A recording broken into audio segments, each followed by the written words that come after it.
guys, welcome back to the channel. So today we're going to do the big replacement engine reveal, so I guess we'll jump right into it. Okay, so I picked up this motor down in NorCal. I went down there, threw it in the back of a rental van and drove it back up 12 hours. So yeah, it's a pretty special motor. I'll get into the details after we reveal it, so let's go take a look. Alright, drum roll please. I know you guys are excited. Is it a K-Series or a 2AR? Now we're talking like 300 wheel NA here, so let's reveal it. Oh yeah. So, as you can see, we are back at Ground Froge with another 2ZZ.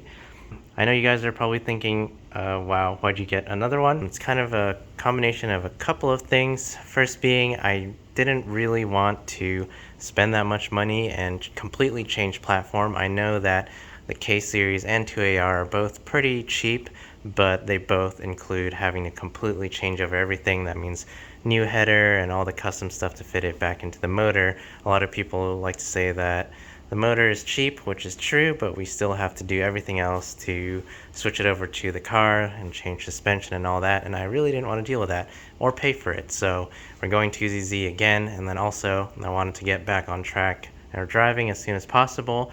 And third, this is a special setup from somebody that I trust and is also very fast on track and one of the best MRSs that I was following at the time. So a little bit more about this motor. It's from Joe in California.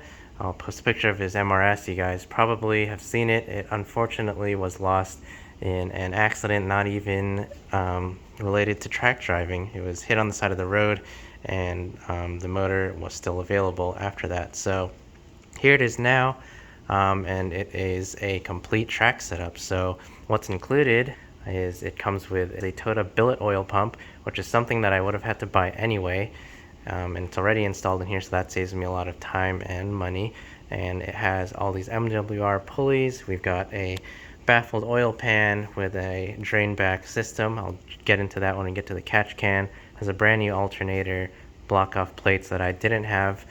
It has all the plugs that are necessary for the swap already, so we don't have to do that stuff again.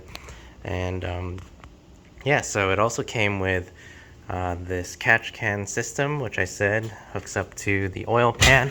Ow, just hit my knee. But it comes with this catch can setup, which is made specifically for the MRS and really nice.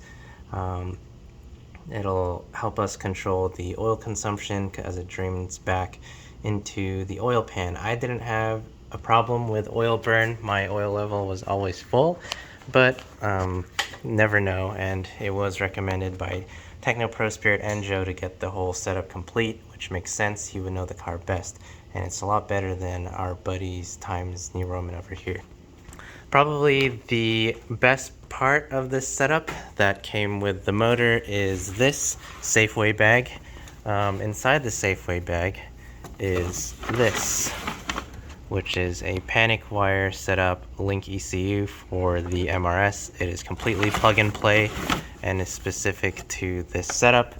Of course, I'm gonna get it checked over and maybe needs a retune for the area. I think we have better gas than California, but yeah, it'll be a link ECU car, so that'll allow me to tune the car and set other safety parameters and stuff like that, and a lot more that I probably am not even aware of.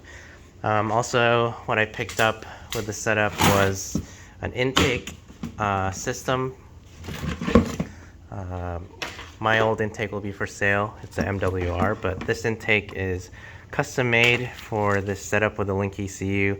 You no longer have a MAF, which is nice, and then we are going to be running a block off box. It's like an ice box setup in the engine bay to keep out excess heat, and it looks pretty nice. I think I can find a picture of it online in Joe's car, but yeah, overall that's it. It's a significant upgrade actually over what I had.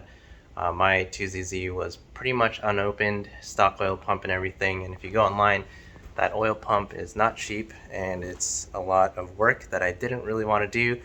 And hopefully that gets rid of most of the 2ZZ problems. I know Joe has been tracking the car for a while and it's been performing reliably so far, and I think this is the right way to do it with the ECU and everything as far as reliability. But anyways, also again, I did have some unfinished business with the 2ZZ. This motor died not on track, which was kind of dumb. It just died on the street, lost all oil pressure, and I really wanted to push it more on track. I felt like the car had a lot more in it, so we're gonna go with this setup again. We'll still be eligible for Global Time Attack Enthusiast class, I guess, if I still do that, but it'll be nice to be able to just swap in a motor and get going again. And yeah, so that's pretty much all as far as updates. So we now have a replacement motor and we'll be on track to be on track next season.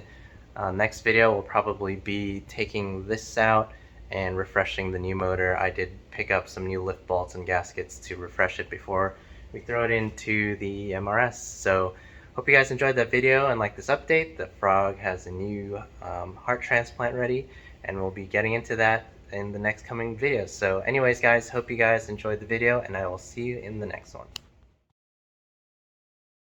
Okay, so engine is back at home. We're gonna pull it out of the van with the engine hoist just like how we got it in. So car's here all dead, and yeah.